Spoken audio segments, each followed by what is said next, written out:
नमस्कार, आप देख रहे हैं जोहार झारखंड। आपके साथ मैं हूं अलीम अतहर। बुलेटिन में खबरों की शुरुआत करते हैं। चक्रधरपुर में हिंदू नेता कमलदेव गिरी हत्याकांड की सीबीआई जांच की मांग को लेकर परिजन आमरण अनशन पर बैठ गए हैं। परिजनों ने पश्चिमी सिंहभूम पुलिस पर सफेद पोशों को बचाने का आरोप लगाया है। सिर्फ सीबीआई जांच से ही सच्चाई सामने आ सकती है। अनशन पर बैठने वालों में कमलदेव गिरी के 2 भाई, 1 बहन और घर के 2 अन्य सदस्य हैं। मजबूर होकर कार्मिक भूख हड़ताल में पूरे परिवार के साथ बैठे हैं। हम नहीं चाहते हैं कि हम कोई गलत काम करें। हम कानून का सहारा में ही चलना चाहते हैं। कानून से हमें बहुत उम्मीद है। हम कार्मिक भूख हड़ताल पर आज से बैठे हैं। बैठने का कारण है कि मुझे न्याय नहीं मिल रहा है। हमारा परिवार का एक ही मांग है, सीबीआई जांच और नार्को टेस्ट। इसके आगे हमें सरकार से कुछ नहीं चाहिए। जमशेदपुर में साक्षी बसंत टॉकीज के सामने हनुमान मंदिर की मरम्मत पर प्रशासन ने रोक लगा दी है। विरोध में हिंदू संगठनों ने एसडीओ कार्यालय का घेराव किया और प्रशासन की कार्रवाई पर कड़ी नाराजगी जताई। साक्षी में हनुमान मंदिर का जीर्णोद्धार चल रहा है, जिसका निर्माण एसडीओ ने रुकवा दिया।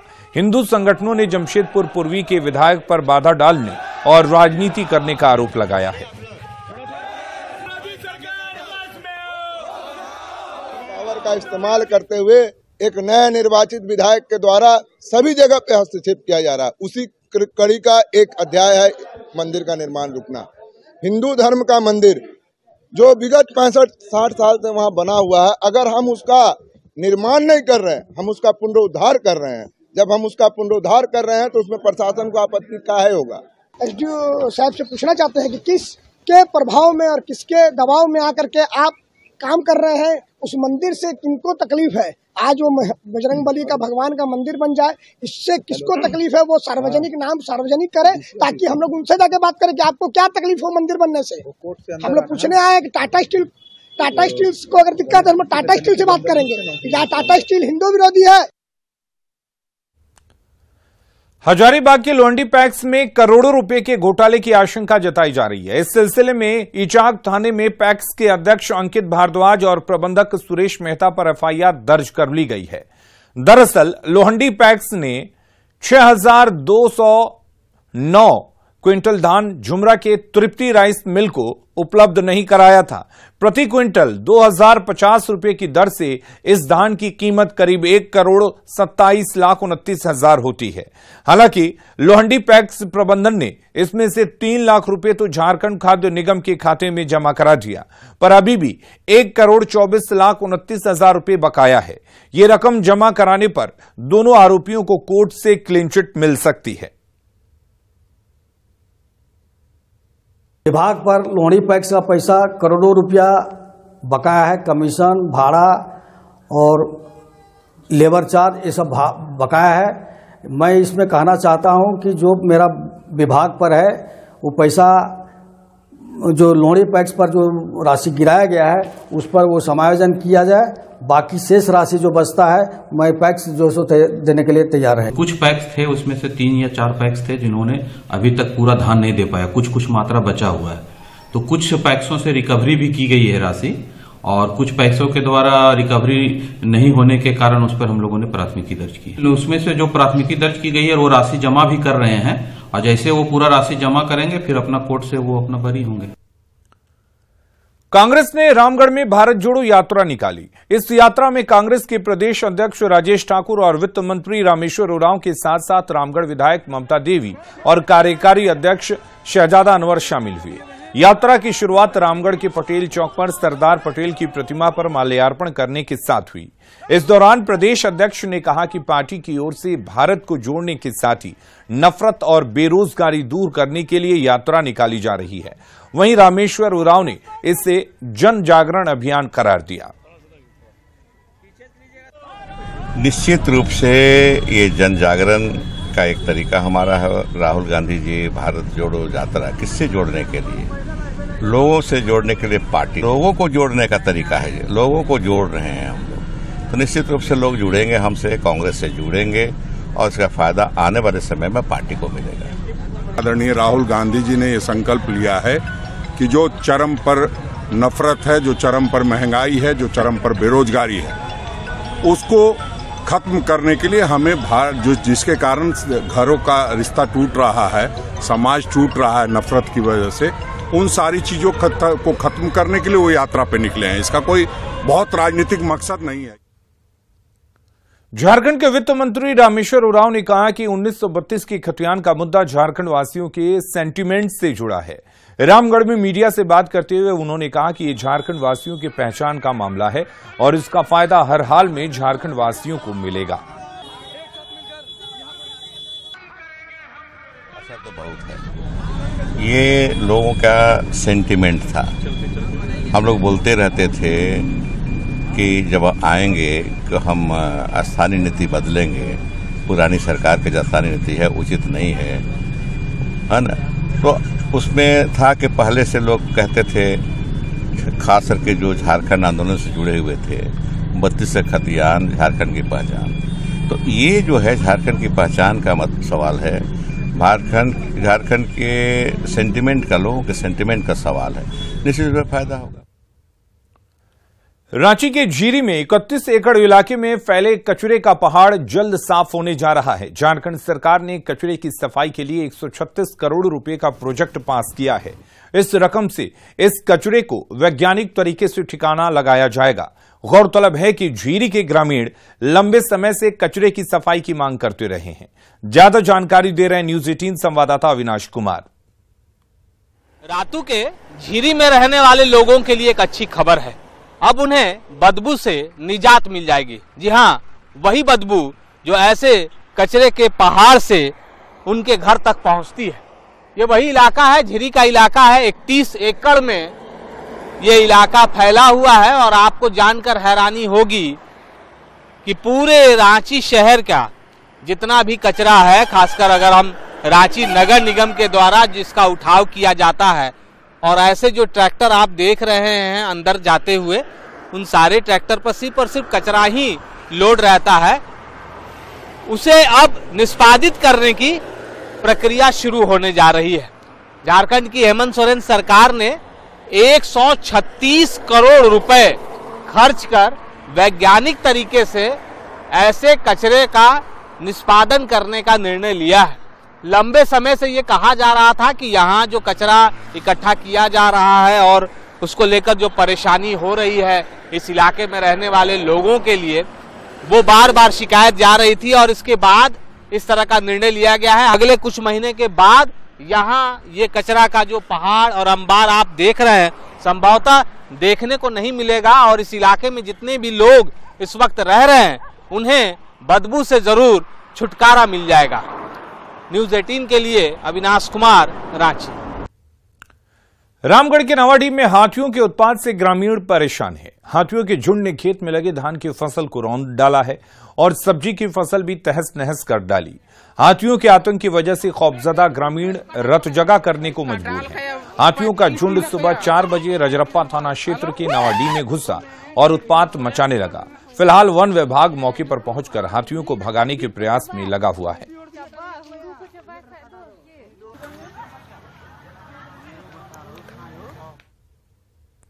धनबाद पुलिस ने गैरेज से चुराई गई हाईवा गाड़ी का पता चंद घंटों में ही लगा लिया। इस मामले में 3 अपराधियों को गिरफ्तार किया गया है। इस गाड़ी को रिपेयर करने के लिए महुदा के गैरेज में लाया गया था। रात के अंधेरे में 3 शातिर चोरों ने गाड़ी चुरा ली। गैरेज के मालिक ने तुरंत महुदा पुलिस को गाड़ी की चोरी की खबर दी। पुलिस एक्शन में आई और गाड़ी का पीछा किया। महुदा से थोड़ी दूर बाद सोनारडीह में चोरी की गई हाईवा मिल गई। लगभग रात के 1:45 बजे के आसपास उस गाड़ी को चोरी करने का प्रयास किया गया और वो चोर जो है हाईवा को लेकर के राजगंज की तरफ भागे और थाना को जैसे ही इस पर सूचना मिली उसके आधार पे उसका पीछा किया गया और सोनारडीह के पास से पकड़ लिया गया। फिलहाल इस कांड में हम लोगों ने 3 लोगों को अभी गिरफ्तार किया है। जामताड़ा के प्रशांत कुमार मंडल का चयन इंडियन नेवी के worship manufacturing company garden reach ship builders and engineering में हुआ है।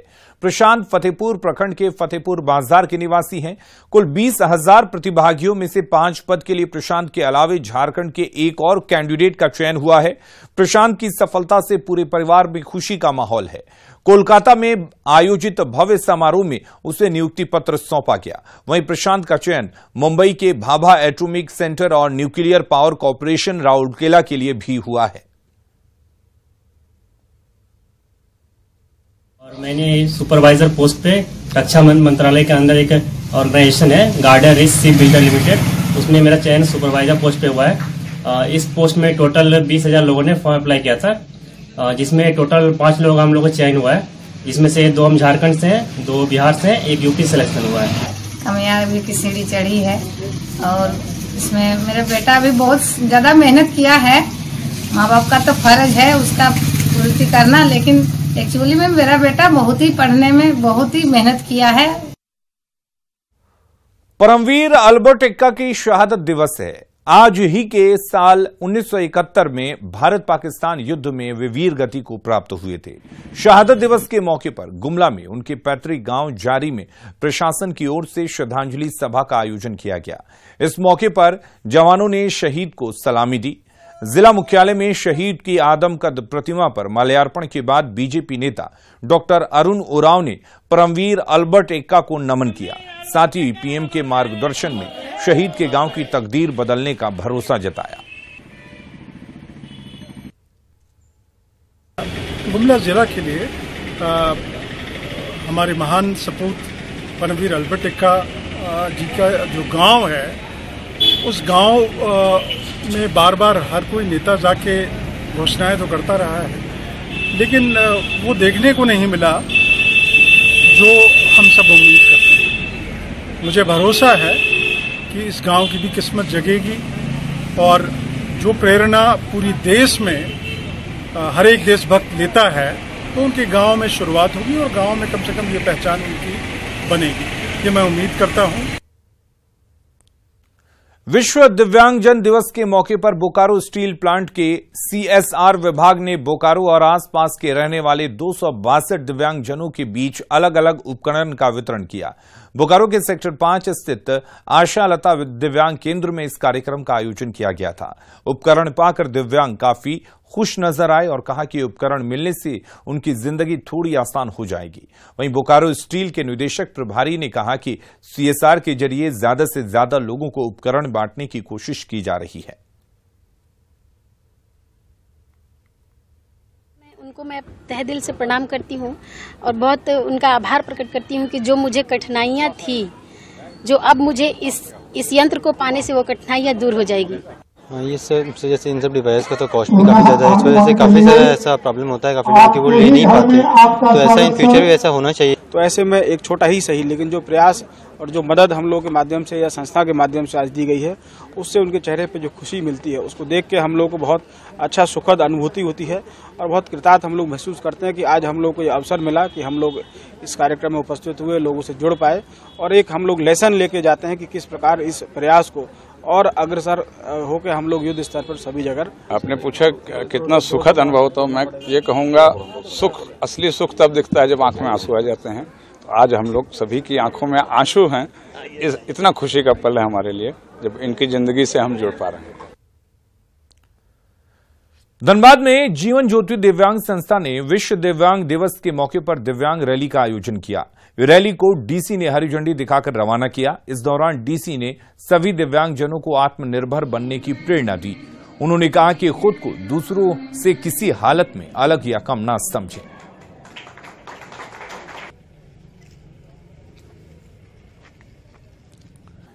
जहां दिव्यांगों को सम्मान देने के लिए विश्व दिव्यांग दिवस मनाया जा रहा है, वहीं रांची में पूरे राज्य से जुटे दिव्यांग 8 दिनों से आंदोलन पर डटे हैं।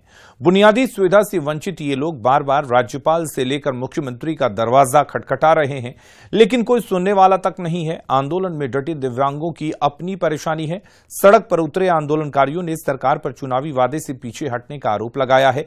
रांची में डटे हुए दिव्यांग आंदोलनकारियों से बात की संवाददाता रूपाली त्रिपाठी ने।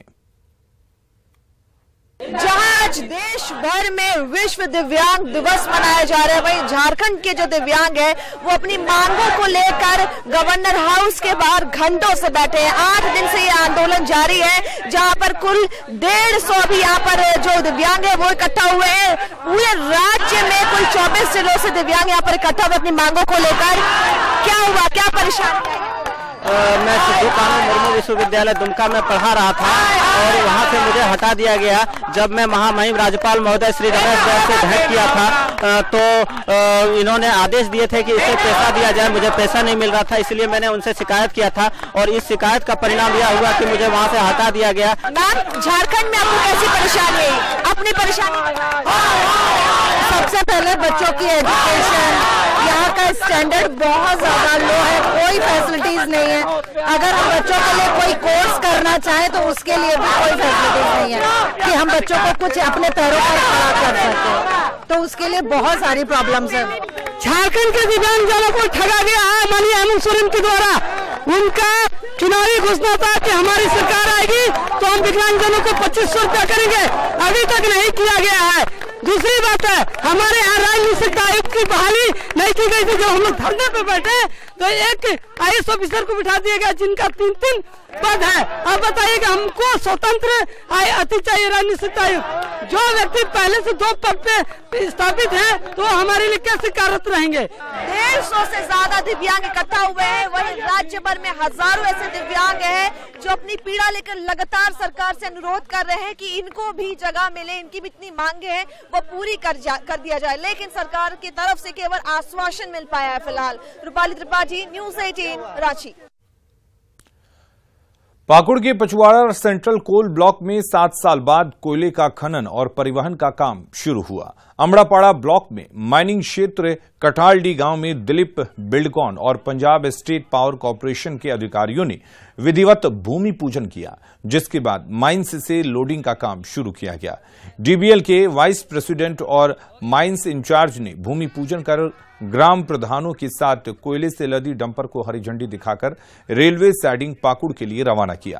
प्रबंधन ने कहा कि CSR के तहत निर्धारित मापदंडों का कंपनी 100% पालन करेगी।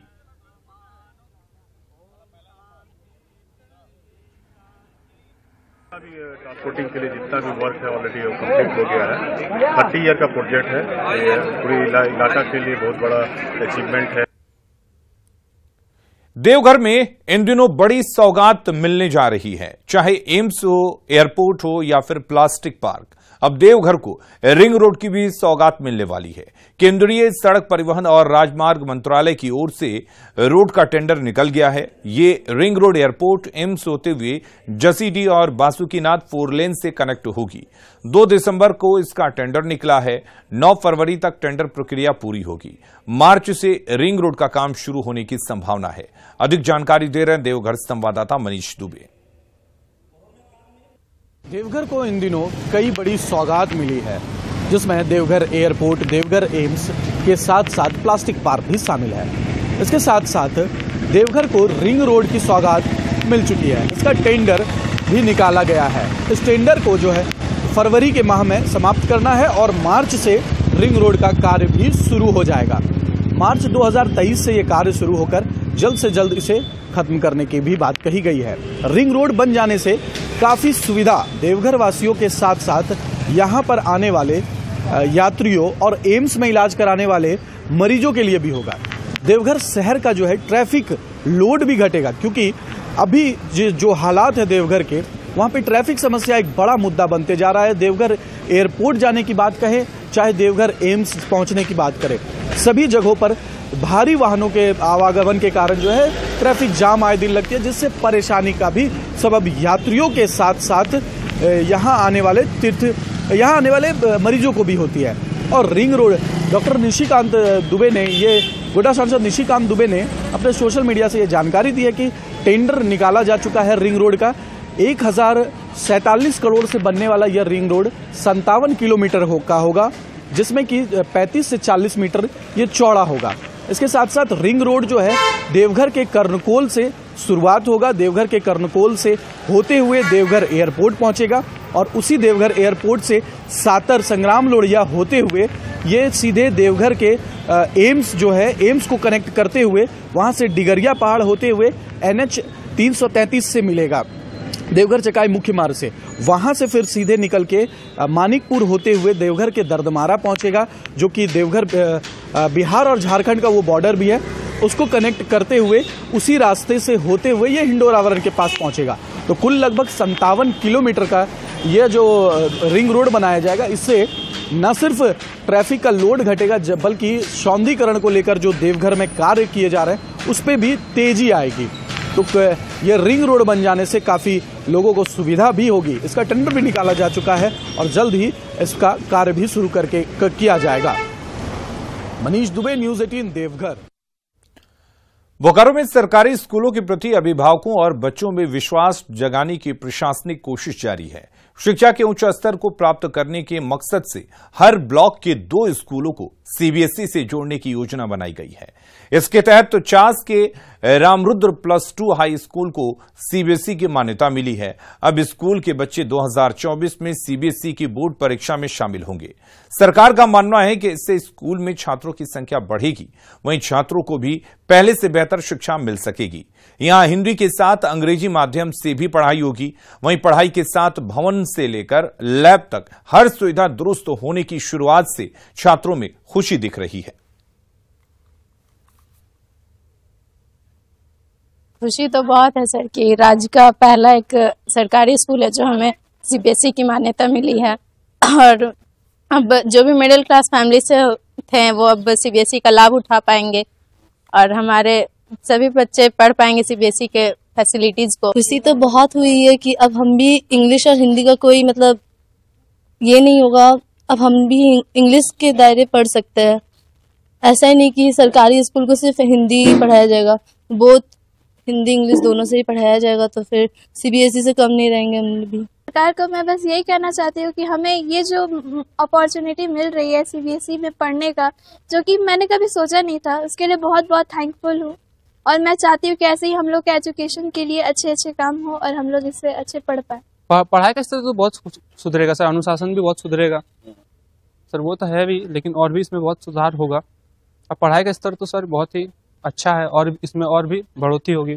हमारे यहाँ ऑलरेडी बहुत अच्छे अच्छे टीचर्स हैं, हमारे बच्चे बहुत अच्छा कर रहे हैं, चाहे वो खेल हो चाहे पढ़ाई हो। और CBSE होने के बाद जो भी चीज़ें जिसकी कमियां हैं वो विद्यालय को मिलेंगी, तो मुझे लगता है बच्चे और भी बहुत अच्छा करेंगे और जो भी उनके टैलेंट्स हैं उनमें और निखार आएगा और बाहर तक बच्चे नाम रोशन करेंगे। और खबरें लगातार जारी हैं, आप बने रहिए न्यूज़ 18 बिहार झारखंड के साथ।